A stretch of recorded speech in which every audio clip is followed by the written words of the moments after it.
नमस्कार दोस्तों, मैं अर्पिता सिंह आप सबका स्वागत करती हूँ। दोस्तों, वीडियो शुरू करने से पहले उत्तर प्रदेश के पूर्व मुख्यमंत्री माननीय कल्याण सिंह जी का निधन हो गया है।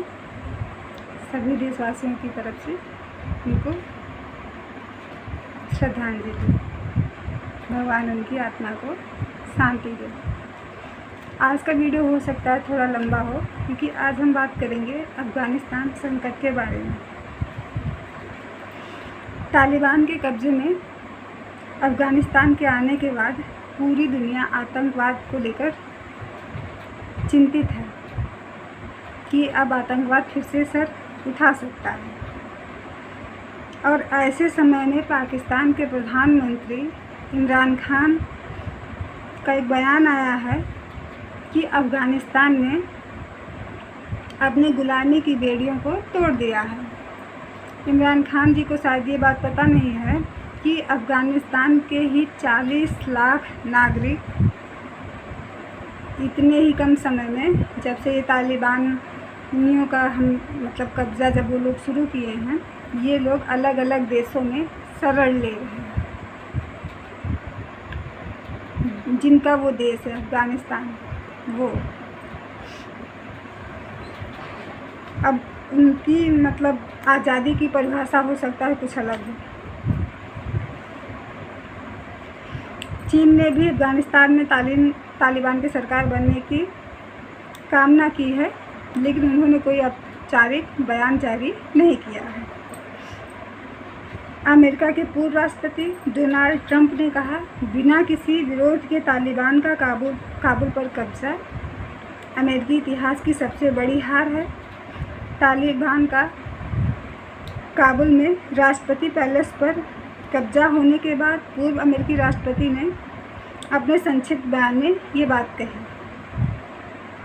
अमेरिका की पूर्व में संयुक्त राष्ट्र में राजदूत रही निकी हेली ने काबुल पर तालिबान के कब्जे को बाइडेन प्रशासन की असफलता बताया, और ये सही भी है, क्योंकि अमेरिका की खुफिया एजेंसियों ने जुलाई में ही रिपोर्ट दे दी थी कि जिलों पर तेज़ी से हो रहे कब्जे के कारण काबुल पर खतरा बढ़ रहा है। इन एजेंसियों ने तालिबान के काबुल पर नियंत्रण और अफ़गान सेना के हारने की भी चेतावनी दे दी थी। रिपोर्ट के बाद भी अमेरिका के राष्ट्रपति बाइडेन और उनके सलाहकार सार्वजनिक रूप से बयान देते रहे कि तालिबान काबुल पर कब्जा नहीं कर सकता है, और उन्होंने अपनी सेना अफ़गानिस्तान से वापस बुला ली।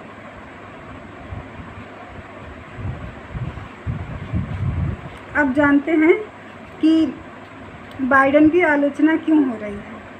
व्हाइट हाउस के सामने इतने अफ़गानी नागरिक जो अमेरिका में हैं, वो क्यों प्रदर्शन कर रहे हैं। जब लश्कर तैयबा, जिसकी एक आतंकवादी संगठन है जिसका नाम लश्कर तैयबा था, जिसका चीफ ओसामा बिन लादेन था, जब अमेरिका के न्यूयॉर्क शहर में ट्विन टावर उसने उड़ाया था, उस समय वहाँ के तत्कालीन राष्ट्रपति जॉर्ज बुश थे, और उसके बाद उन्होंने पूरी तरह से लगभग पूरी दुनिया से आतंकवाद को समाप्त करने का बीड़ा उठाया था, और उन्होंने जिस देश में सफाया किया था उस देश को सैन्य बल भी उपलब्ध करवाया था। वहाँ के आम नागरिकों को उससे कोई खतरा नहीं हुआ था, जैसे कि इराक हुआ, या फिर लीबिया हुआ, अफ़गानिस्तान हुआ।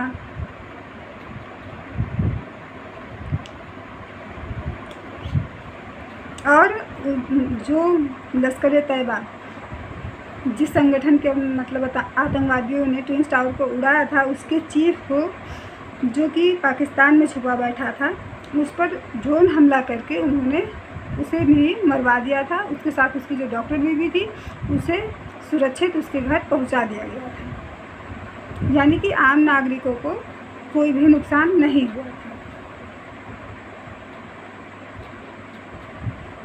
अमेरिका ने तालिबानियों के चंगुल से अफ़गानिस्तान के आम नागरिकों को आज़ाद करवाया था, और वहाँ पे पूर्ण रूप से लोकतंत्र की स्थापना हुई थी।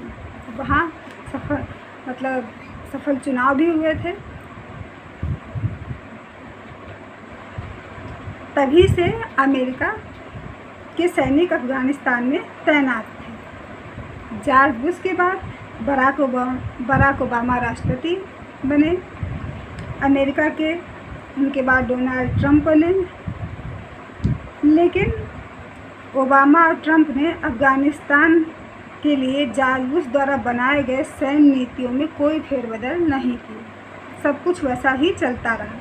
लेकिन इसी वर्ष अमेरिका में सत्ता परिवर्तन हुआ। बाइडेन अमेरिका के राष्ट्रपति बने और उन्होंने अमेरिकी सेना को अफ़गानिस्तान से बुला लिया, जबकि उन्हें इंटेलिजेंस ब्यूरो से ये बात पहले ही जुलाई में ही पता चल चुकी थी कि तालिबानियों से खतरा है अफ़गानिस्तान को और काबुल पर कब्जा हो सकता है। और उसके जैसे ही अमेरिका की सेना अमेरिका वापस लौट के आई, तालिबानी धीरे धीरे सक्रिय हुए और फिर पूरे देश पर कब्जा करने लगे।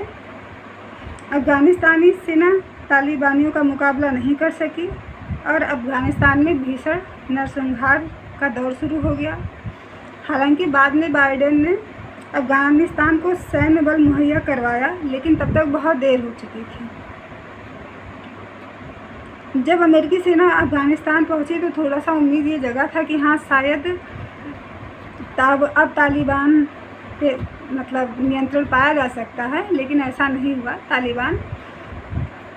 तालिबान की ही जीत हुई और उसने काबुल पे कब्जा कर लिया, यहाँ तक कि राष्ट्रपति भवन पे भी।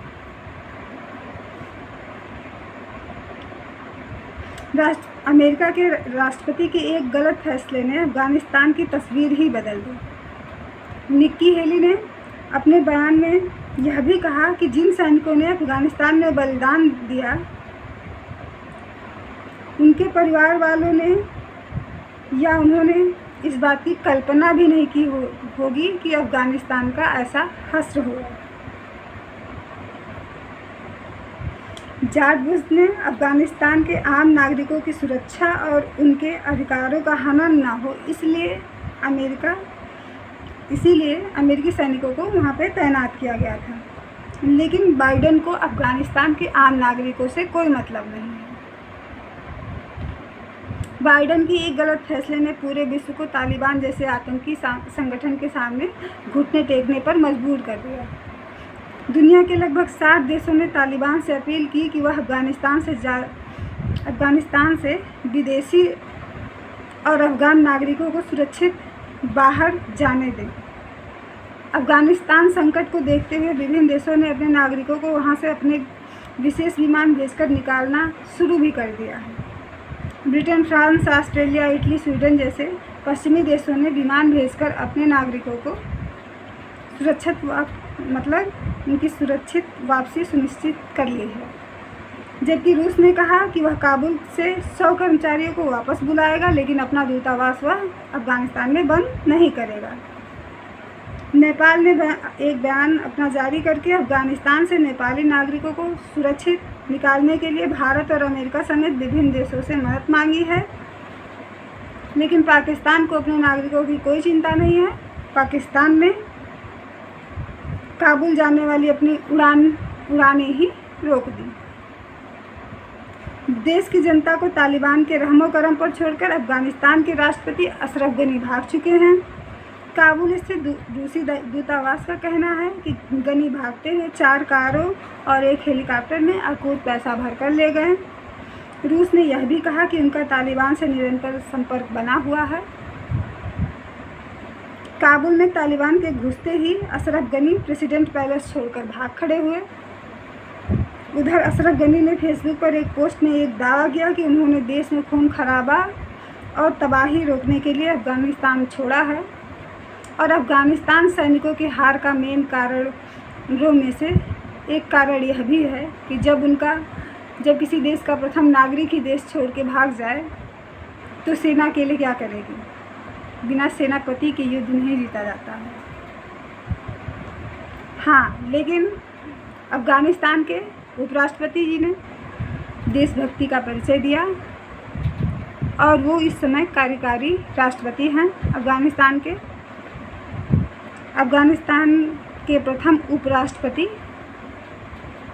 अमरुल्लाह सालेह ने कहा कि वह काबुल में हैं और देश के वैध कार्यवाहक राष्ट्रपति हैं। राजधानी काबुल पर तालिबान द्वारा कब्जा किए जाने से कुछ ही समय पहले राष्ट्रपति अशरफ गनी ने देश छोड़ दिया था। पिछले सप्ताह गनी की अध्यक्षता में कई सुरक्षा बैठक के दौरान सालेह ने कहा था कि उन्हें सशस्त्र बलों पर गर्व है और सरकार तालिबान के खिलाफ प्रतिरोध को मजबूत करने के लिए सभी तरह के उपाय करेगी। और काबुल और प्रेसिडेंट पैलेस पे कब्जा होने के बावजूद भी वहाँ के उपराष्ट्रपति अभी भी काबुल में हैं।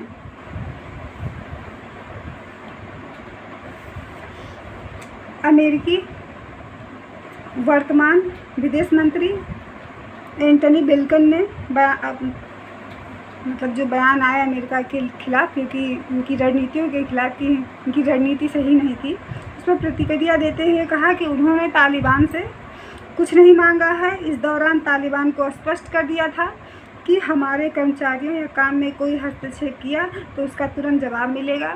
अमेरिका के राष्ट्रपति बाइडेन वैसे तो चुप हैं, लेकिन जो विदेश मंत्री अभी यहाँ कह रहे हैं हमने तालिबान से कुछ नहीं मांगा, वो जो 60 से अधिक देशों ने तालिबान से कहा है कि हमारे नागरिकों को मतलब सुरक्षित वापस आने दें, उसमें अमेरिका भी शामिल है।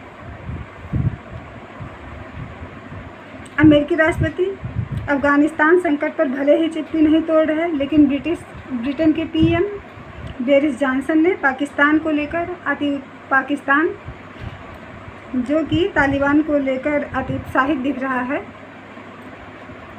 उसके इस रूप को देखते हुए पाकिस्तान के प्रधानमंत्री से उन्होंने साफ कह दिया है कि वह तालिबान शासन के बारे में इतना उत्साह ना दिखाएं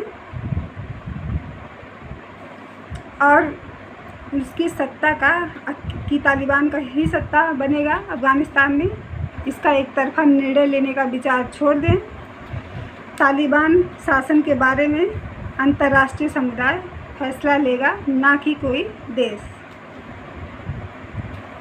दोस्तों, अगले वीडियो में बात करेंगे ब्रिटेन रूस किस तरह अफ़गानिस्तान की मदद के लिए सामने आए हैं अमेरिका के पीछे हटने के बाद। सोशल मीडिया पे किस तरह तालिबानी समर्थकों को बैन किया गया है और तालिबान टीटीपी पर इतना मेहरबान क्यों है, और अगर तालिबान अफ़गानिस्तान के पर सत्ता पे कब्जा करता है तो अफ़गानिस्तान के जो करेंसी मतलब विदेशी बैंकों में जमा हैं वो उनका उपयोग नहीं कर सकेगा। लेकिन हाँ, इन सब पे तो अगले वीडियो में बात करेंगे।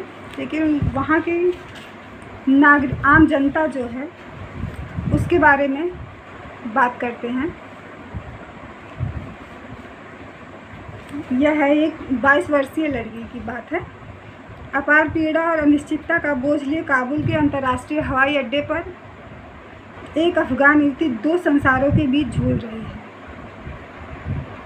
एक दुनिया वह है जो इस 22 साल की युवती को किसी भी ऐसे देश का विमान पकड़ने के लिए विवश कर चुका है जहां उसकी ज़िंदगी एक शरणार्थी की यानी कि रिफ्यूजी की उससे अधिक कुछ नहीं होगी, वो रिफ्यूजी ही होगी वहाँ की। दूसरी दुनिया अफ़गानिस्तान है जो अब तालिबान के कब्ज़े में है और वह यहाँ रही तो पिछले 20 सालों की अपनी हर उपलब्धि को गंवाने को मजबूर हो जाएगी। निराशा से भरी अफ़गान युवती ने कहा, मैं इस मामले में चुप्पी साधने के लिए दुनिया को कभी माफ़ नहीं करूँगी। मेरा यह हश्र नहीं होना चाहिए था, किसी का भी यह हश्र नहीं होना चाहिए।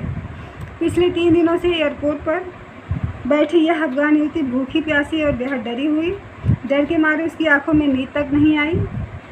उसके जहन में सवालों के अंबार हैं पर जवाब एक भी नहीं है। उसने अब तक जो भी हासिल किया और बनाया एक झटके में सब छूटा जा रहा है।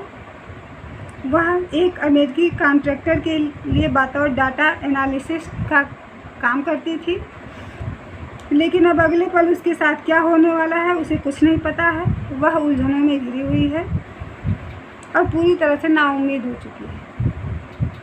उसे नहीं मालूम कि वह कहाँ जाएगी, उसके दिन कैसे गुजरेंगे, उसके परिवार का भरण पोषण कौन करेगा। उसने अपना नाम गुप्त रखने की शर्त पर बताया कि रविवार की दोपहर फ़ोन आया कि उसे सिर्फ 10 मिनट में एयरपोर्ट पर पहुंचना है।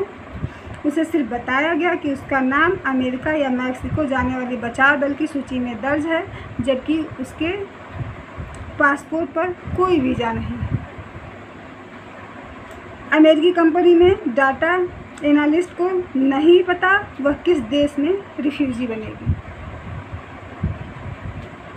वो एक अमेरिकी कंपनी के लिए डाटा एनालिस्ट का काम करती थी। जब उसे नहीं पता है तो बाकी आम जनता का वहाँ पे क्या हश्र होगा, ये हम सभी जानते हैं। यहाँ पे अमेरिका चुप्पी साधे हुए है, एक अलग बात है, लेकिन हमें लगता है हमारे पूरे विश्व को वसुधैव कुटुंबकम की भावना इस समय दिखानी चाहिए और अफ़गानिस्तान की मदद करनी चाहिए और तालिबान को वहाँ से, तालिबान के चंगुल से अफ़गानिस्तान को छुड़ाना चाहिए। और वहाँ के उपराष्ट्रपति अब भी इसके लिए तैयार हैं। अगर मदद किया जाए तो हो सकता है अफ़गानिस्तान में अब तक जो नरसंहार हुआ उसे तो वापस नहीं लाया जा सकता, लेकिन हाँ, शांति व्यवस्था कायम हो सकती है। लेकिन अब ये अंतर्राष्ट्रीय समूह क्या निर्णय लेता है, ये आने वाला वक्त बताएगा। तब तक के लिए धन्यवाद। जय हिंद, जय भारत।